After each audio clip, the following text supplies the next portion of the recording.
Welcome to the third trial map session. Looks like I'm going to have to start playing to unlock more maps because there's not a lot of remaining maps that I particularly enjoy playing. There's a couple that I could maybe try to play through. Like, not all of these are completely horrible. But yeah, some of the maps that I want to play are down here a little bit, so we'll have to work on getting there in a couple of videos, I guess. So for today's video, I'm going to start with map 37. Now this map, it's completely broken. Very easy to just take an infantry unit and rush all the way over to this HQ. However, this map is also a good place to learn the scoring system of the game. So in case I have not given a thorough explanation of the scoring system, I will do so now. Speed, very obviously, is the number of turns you complete the map in. There's a hidden par time for every map, and if you complete the map in half that time, you're guaranteed 150 speed. For power, power has changed to not rely on how many units you killed in one turn. It instead depends on the number of kills you've gotten versus the number of attacks you've made. So if you make one attack, and that attack is a one-hit kill, then you're guaranteed 150 power. And by the way, counterattacks do not count.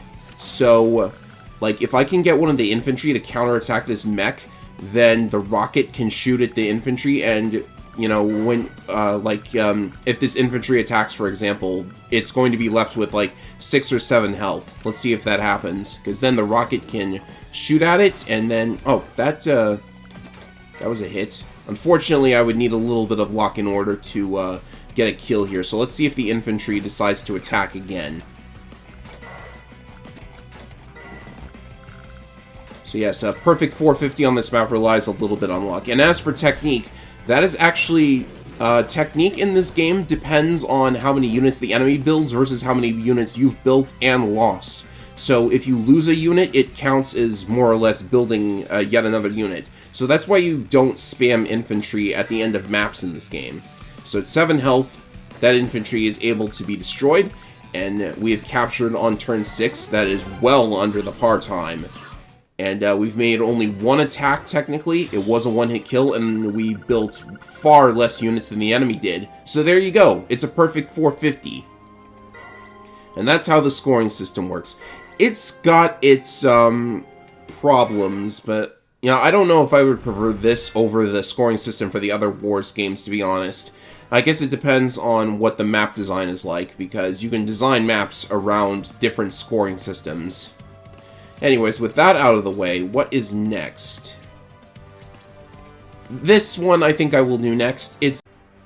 And hopefully doing that exact same thing, except blocking off the HQ, should get me the win. So same sequence of events.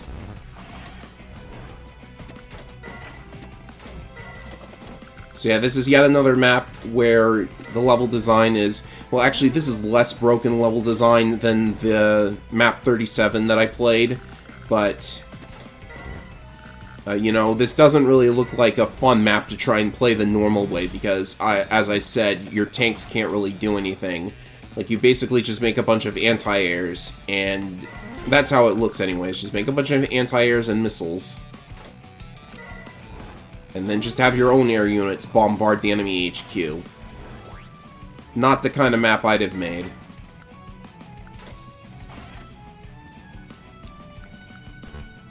Alright, since the infantry can drop onto the HQ, I'm going to block it with a T-copter instead. This should get the B-copter to move in faster. And then I can avoid getting attacked by the B-copter altogether. So that's fine. Okay, move back. Fighter comes down too. And I suppose if they do try to sneak capture the HQ, I do have enough money for something to stop them with. Alright, so this is looking pretty good. One more turn, and I will be able to slip the infantry in there. I'm fine with taking a hit. Or I could just block it from getting hit anyways. That's nice. The fighter is just there to stave off enemy air units. Because now that I think it's in range of the enemy airport, so I should be able to shut it down. They're not even building any air units. So I know there's an anti-air here, but losing the T-copter doesn't matter too much.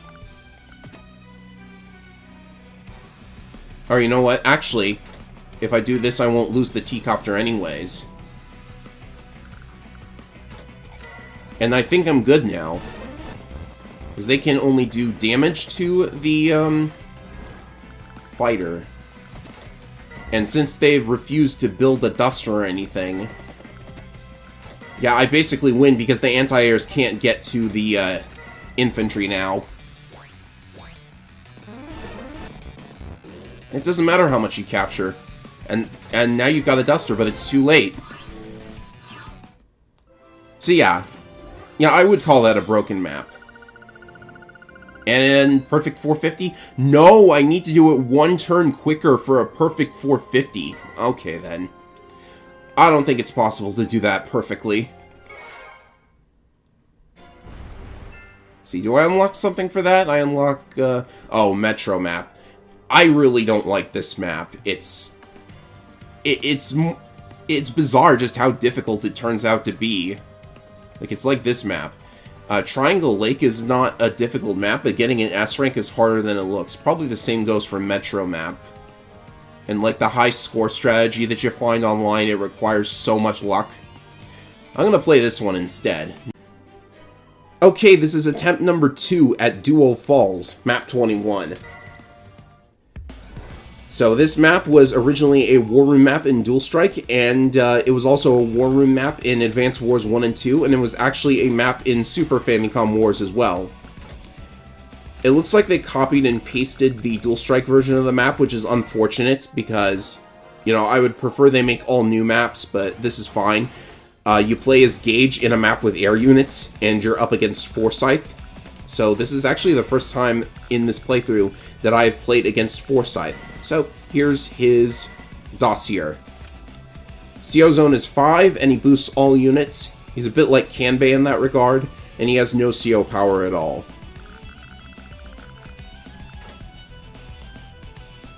So I'm playing as Gage, so I'm going to get rockets. Now, in the previous attempt at this map, I'm not sure if I'm going to show it, but what happened was, I tried to make a sneak HQ capture attempt, and it was going pretty well. Unfortunately, the infantry was destroyed, and the HQ had 1 HP left on it. So that was a bit embarrassing. So I'm going to try and change things up a little bit. Like, the only reason I attempted that HQ capture was because a very interesting opportunity presented itself. This is very normal for Forsyth to attach a CO to a tank.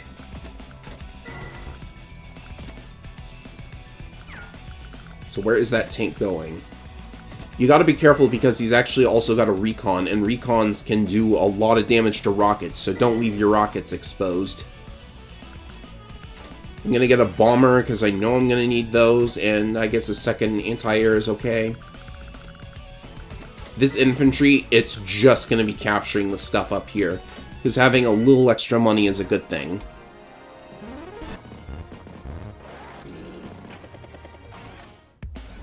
So this anti-air, I think it's got most of the units covered. Yeah, it does for sure. Can it go where the T-copter is? Yeah, it could. So I have to leave the T-copter alone for now. I'm actually going to do something that you guys are probably going to think is really weird. I'm going to attach the CO to a bomber. I just attached the indirect specialist to a bomber.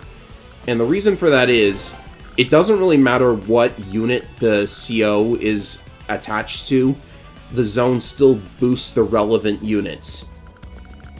So like, this is a Gage bomber, but it's going to power up the rocket either way. And since bombers are much more flexible in their movement, I think this is a better play than attaching it to a rocket, for example. That just means that the CO rocket won't get any sort of power-up. Like, beyond the fact that it was, like, this bomber does get boosted because it's automatically elevated to the max level, and that's important. So I'm just making sure that the tank and recon can't hit anything. Where can this thing go? Does it have to stop here? 1, 2, 3, 4, 5, 6, 7, 8. Yes, so moving one back is fine.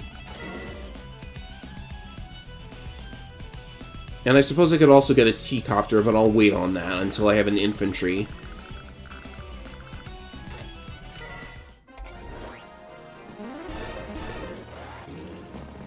So yes, as you can see, the anti-air is hanging back because it doesn't want to get in bomber range. And I don't want to get in range of this duster.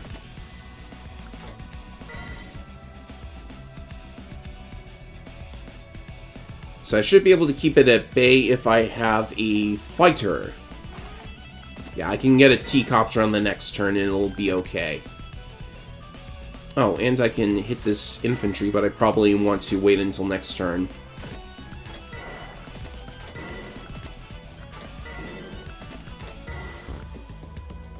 And I can get another infantry if I so desire. Actually, I'll get it here so it can start capturing these buildings. I'd imagine my commentary is a little bit more dry, but that's because I have to think while I'm playing, so this is definitely a map where you actually want to think. It's not like other maps where I've just had the movements memorized. Alright, so that duster should keep it, well, that duster won't want to attack the bomber while the fighter is there. So, this should be a one-shot. Yeah, it is. Go for it. And all this damage from within the CO zone is going to start filling the meter.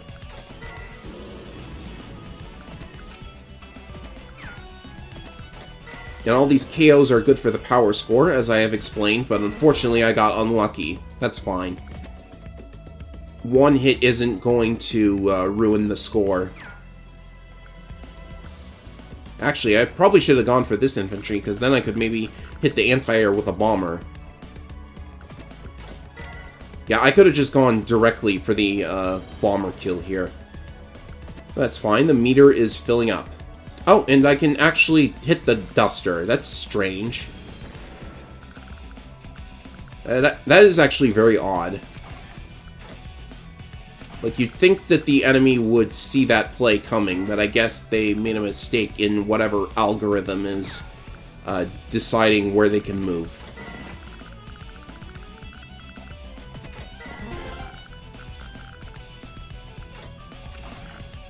So since the meter is starting to fill, I'm going to make artilleries in preparation for the CO power. It's a range booster, which is really good. And the duster has moved onto the airport for repairs, and they actually have built a fighter now, so that's a little bit distressing. I could attack, but definitely don't wait there. That's not a lot of damage, and they would definitely just repair and then fire back. So let's get the fighter within the CO zone. That does a little bit more. It's probably not going to be that much. And I am pretty deep in enemy territory. But I should be able to take a hit from the damaged fighter. There's nothing else over there that could hurt me. Alright, time to get the rocket into position.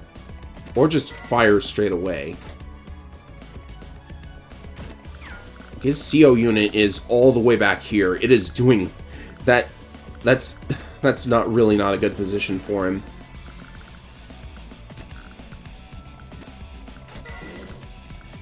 So I'm gonna move like this. And no money for an air unit. I guess I'll get a duster.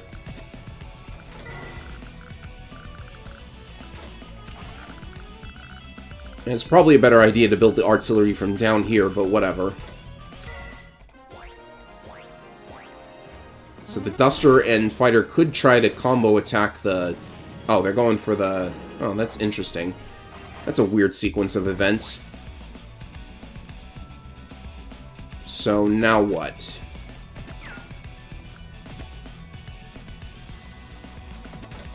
I know I can do this. And the Duster can start moving over here. I'm gonna need a bomber, I think.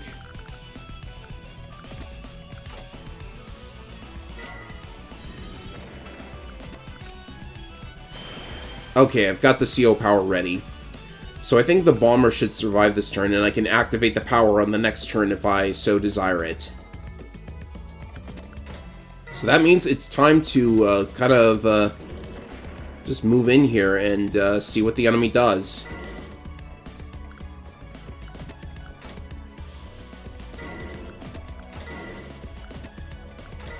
This should be safe, well, relatively speaking. Do I want to drop the infantry now? I don't think I do, because that bike is there.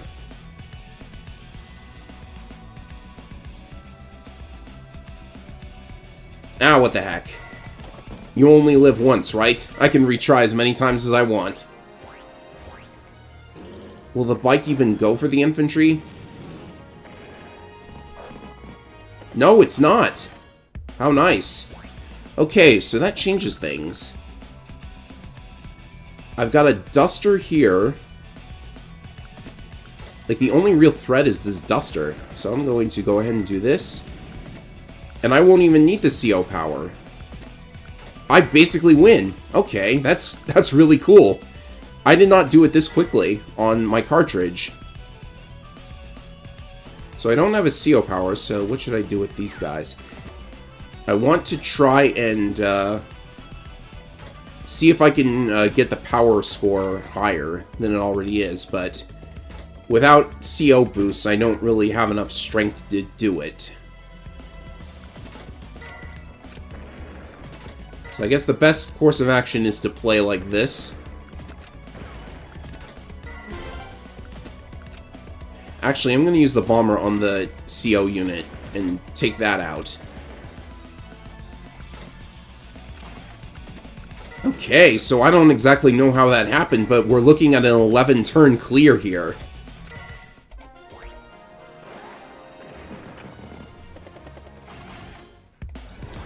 So I could capture and finish the map, but I'm going to see if I can get any more one-shots. So, since I'm pretty sure CO powers extend the CO boost to the entire army, so I'm going to go ahead and actually use Gage's CO power. War is all business. Never let yourself get distracted. Long shot, the power is called. Which is in this case is actually preferable to a short shot, because a long shot, you know, is normally a term for something that is very unlikely to work. But in this case, it's definitely very likely to work. So that's a one shot. That's a one shot. I probably should have gone for the T-Copter with that. And this makes the infantry kills one shots. Well, if my luck holds. And it did. And the range on these actually increases big time. I wish I had a missile. The Missile of Shame would be very, very funny here. Well, I'll just go for the T-Copter because I feel like it. And then 1, 2, 3, the HQ belongs to me. That doesn't really work. It's a 1, 2 instead of a 1, 2, 3. So yes, that was an S rank. I don't know if you can get a 450. Probably not. But there you go, Dual Falls. That was actually a pretty fun map. 11 turns. New record for me. And we unlock... Okay, that's an interesting map to unlock. Alright, I should have enough time for one more map, so I'm going to play map 36, Mountain Pass. This is the first map you unlock after beating a couple of campaign missions. No COs. And the basic idea is that your infantry are going to run over to this HQ and capture it. Meanwhile, the enemy forces are just going to busy themselves going around the mountain like this. I made one attempt at this map already. It unfortunately failed because I did not keep the enemy air units off of the capturing infantry. So first thing you do is to shoot at this bomber. It starts in range of your missile. I don't know why. As for your other units, this copter needs to get away from the enemy fighters, and you need to be really careful with this missile. You've got to use it to scare off the enemy bomber. which is right here. There's one more bomber. So move it forwards. And the units up here, they basically don't do a whole lot besides block this path. They're just a distraction. Ah, the enemy actually won that luck roll. Normally, or did I win that luck roll? I don't know. This medium tank would normally be at 7 health. It doesn't make a huge amount of difference. I'm going to put the anti-tank in charge of the guard because for some reason they can attack helicopters. It's very strange. Right, so the important thing here is to make sure that the missile covers all of the infantry. So I think by moving them forward and then going like this, it could hit the infantry in the blind spot, but I don't think it really will.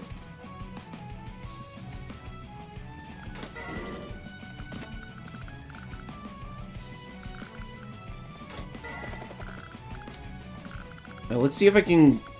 I would like to lure it away with a bike if possible, but I don't think that's going to happen. Now, this is where the variance in how the enemy moves can make or break your run. Oh, yeah, of course. The copter comes down and tries to hit me, and it knows that it's going to be able to attack the missile with the bomber, so that's unfortunate. I can do a decent amount of damage, but... now I don't really have an infantry to take the HQ with.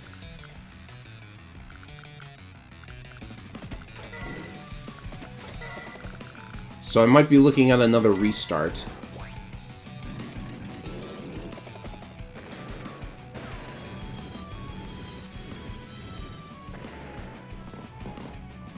Yeah, I think that's a fail.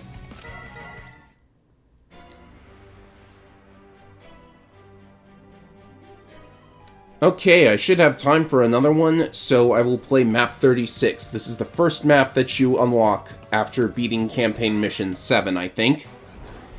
And it is a basic-looking map, but don't be deceived. The S rank is actually a little bit tricky.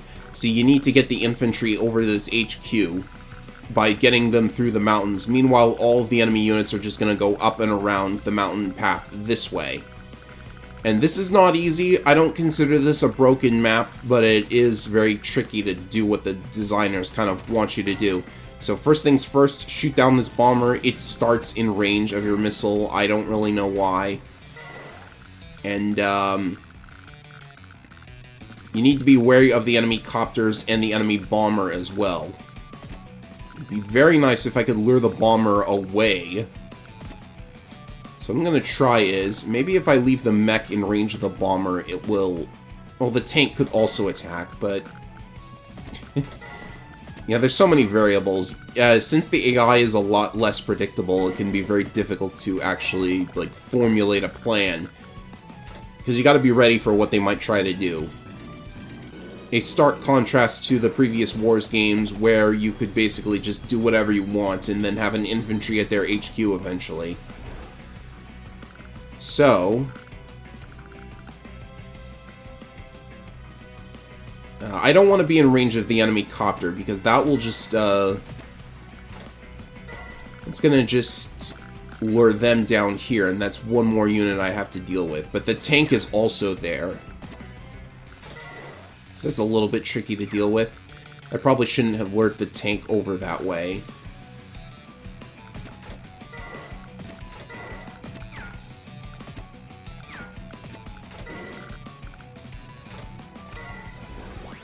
But I'll see what happens before I decide to restart again. Okay, tank went for the mech, that's fine. The bomber is actually going for the anti-air. It's inside of the blind spot. So I honestly think that's okay. We can still probably get an infantry over there. I would love to block off the bomber somehow, but I don't really think that's going to be possible. And I don't want to scare it off because... oh, I've neglected to get the B-copter away from the fighters. I don't want to scare it off because that would, maybe it'll be more inclined to go for a kill, I think. So maybe by pulling it away from the infantry, that'll be good for me. The tanks are definitely well far away from their own HQ. And it's going for the missile, so that's fine. I've unfortunately allowed both of the copters to get into the missile's blind spot, which is unfortunate. They could try to pull the medium tank back down here, but the terrain is a little bit heavy, so we'll see how that works out for them. And as for these guys, did you know that anti-tanks can actually fire at the helicopters? Didn't really make much sense to me, but whatever.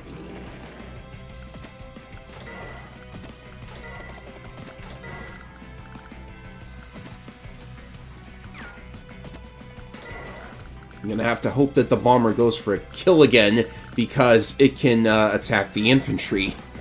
But we'll see what happens. Okay, so the bomber is not a threat. And as for this medium tank, it actually couldn't get close enough to the HQ, so I've won. As you can see. So I don't know what kind of a rank I'm going to come up with. How much damage can I do here? Okay, that's not exactly the amount of damage I wanted to see. So the power score might not turn out to be what I want it to be.